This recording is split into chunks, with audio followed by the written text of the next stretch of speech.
सुप्रभात बच्चों, मैं आपकी हिंदी की अध्यापिका अनुपमा मैम।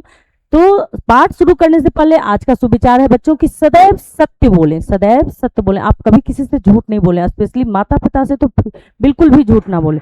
चलिए, तो इस सुविचार के साथ साथ अब हम शुरू करते हैं पाठ 1, वर्ण और मात्राएं।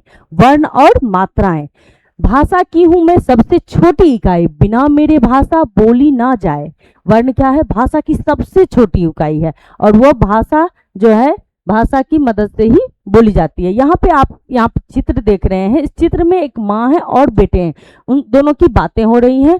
तो माँ पूछ रही है, अमित कहाँ जा रहे हो? और बेटा बोल रहा है खेलने। तो अमित ने कहा खेलने। तो इस वाक्य में बोलते समय माँ तथा अमित के बीच में जो बातें होती हैं वो कुल कितनी ध्वनियां हैं? देखिए, हम इस प्रकार है। अमित, अमित जब हम बोल रहे हैं तो अमित में 5 ध्वनियां हैं। कितनी है? 5। अ जोड़ मो, जोड़ छोटी, जोड़ तो, जोड़ अ। अमित में कितनी ध्वनियां हो गई? 5। अब कहाँ कहाँ में कितनी ध्वनियां हैं? तो कहाँ में बच्चों 4 ध्वनियां हैं। क जोड़ अ, जोड़ ह, जोड़ आ। और यहाँ जा में कितनी ध्वनियां होती है? कितना छोटा सा वर्ड है जा, लेकिन जा में बच्चों 2 ध्वनियां हैं, ज जोड़ आ। अब यहाँ पे आप लोग देख रहे होंगे कि हर शब्द के आगे, हर वर्ण के आगे क्या है? हलंत लगा हुआ है। हलंत का मतलब होता है कि स्वर रहित है, वो स्वर रहित है। स्वर रहित मतलब होता है कि उसमें रहित मतलब कि नहीं, वो अ स्वर जो है उसमें नहीं आ रहा है, अ उसमें नहीं जुड़ रहा है। तो जब ये हलंत लग गया तो ये स्वर रहित हो गया।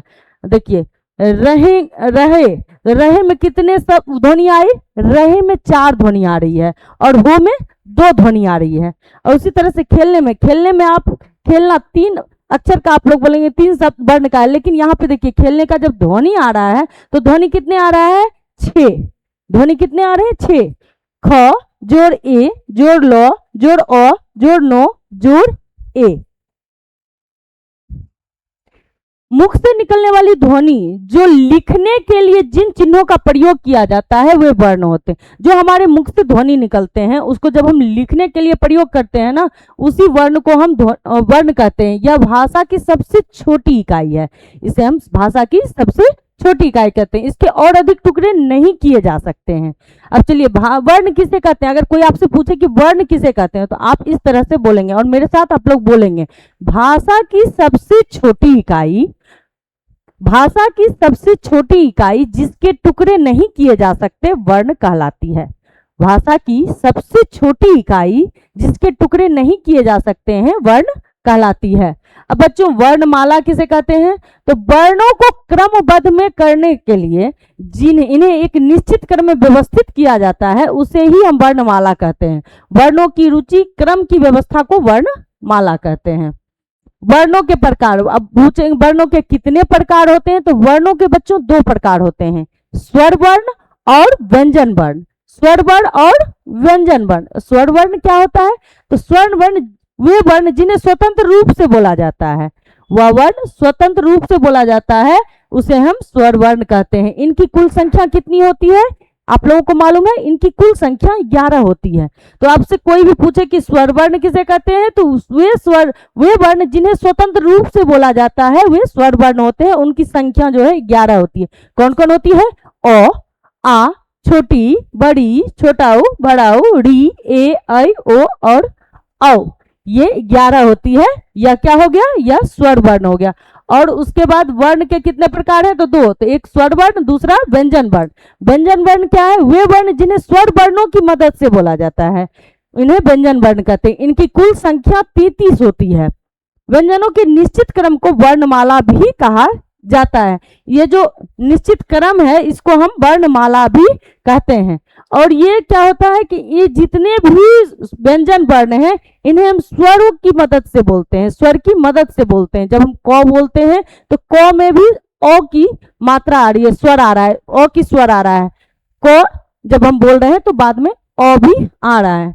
तो इसी तरह से जैसे कवर्ग बोलेंगे तो क, ख, गो, घ, अंगो, यह हमारा व्यंजन वर्ण है। इसमें क, ख, ग, घ, अंगो जो है इसको हम कवर्ग कहते हैं।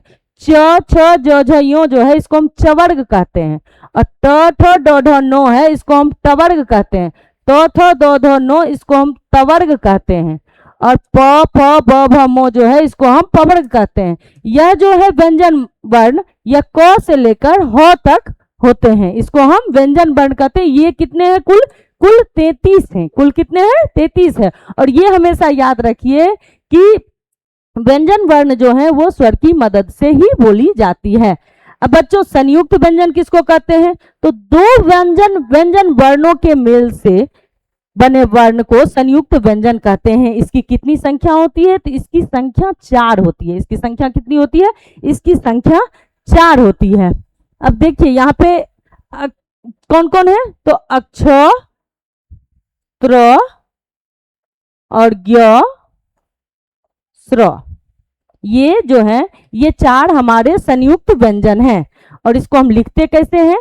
दो व्यंजन वर्णों के मेल से मैं बोली ना, तो दो व्यंजन वर्णों के मेल से, तो क जोड़ स, ये इस तरह से दो वर्णों के मेल से ये बने हैं, दो वर्णों के मेल से बने हैं क और स। उसी तरह से त्र भी बनते हैं, त जोड़ र।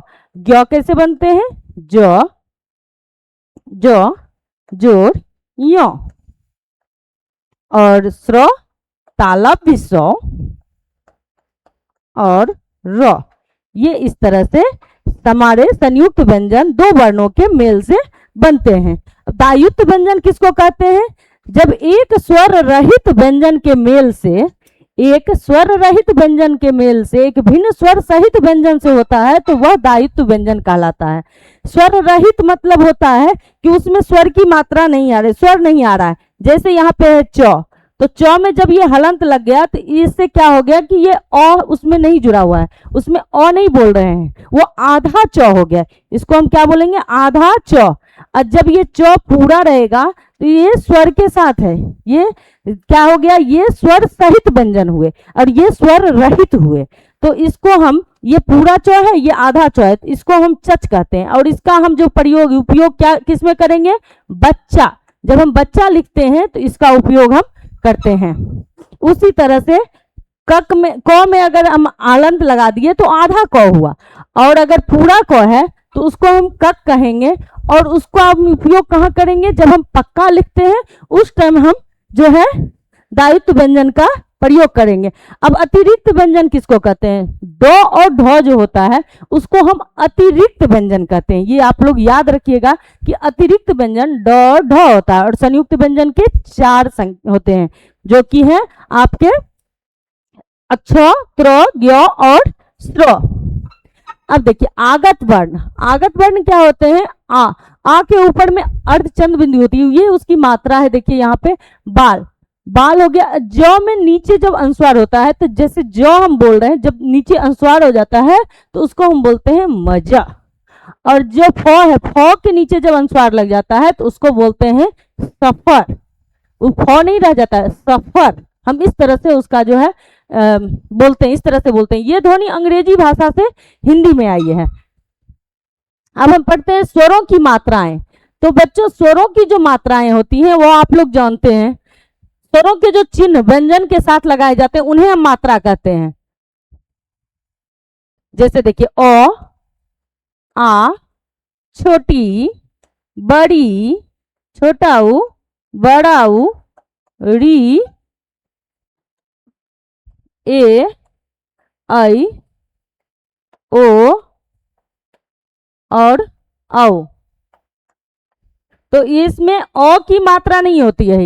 ये आप लोग सभी जानते हो कि अ की कोई मात्रा नहीं होती है, अ की कोई मात्रा नहीं होती है, लेकिन आ की मात्रा होती है। आ की मात्रा इस तरह से होती है, छोटी ई की मात्रा इस तरह से, बड़ी ई की मात्रा इस तरह से, छोटा ऊ, बड़ा ऊ, री। ए की मात्रा इस तरह से और ऐ की मात्रा इस तरह से, ओ की मात्रा और इस तरह से औ की मात्रा होती है। और इन्हीं से हम शब्द बनाते हैं। ये व्यंजन वर्ण में, व्यंजन वर्ण के साथ इस मात्राओं को जोड़ा जाता है। तो मात्राएं हमेशा स्वर वर्णों की ही होती है, ये आप लोग याद रखिएगा। और इस चीज को आप लोग हमेशा याद रखिए कि अ स्वर की कोई मात्रा नहीं होती है, और जो भी मात्राएं हैं वो व्यंजन वर्णों के लिए ही यूज में आता है, उपयोग में आता है। चलिए, आपको अच्छे से ये अध्याय समझ में आया होगा। अगला अध्याय हम अगली कक्षा में पढ़ेंगे। तब तक के लिए धन्यवाद।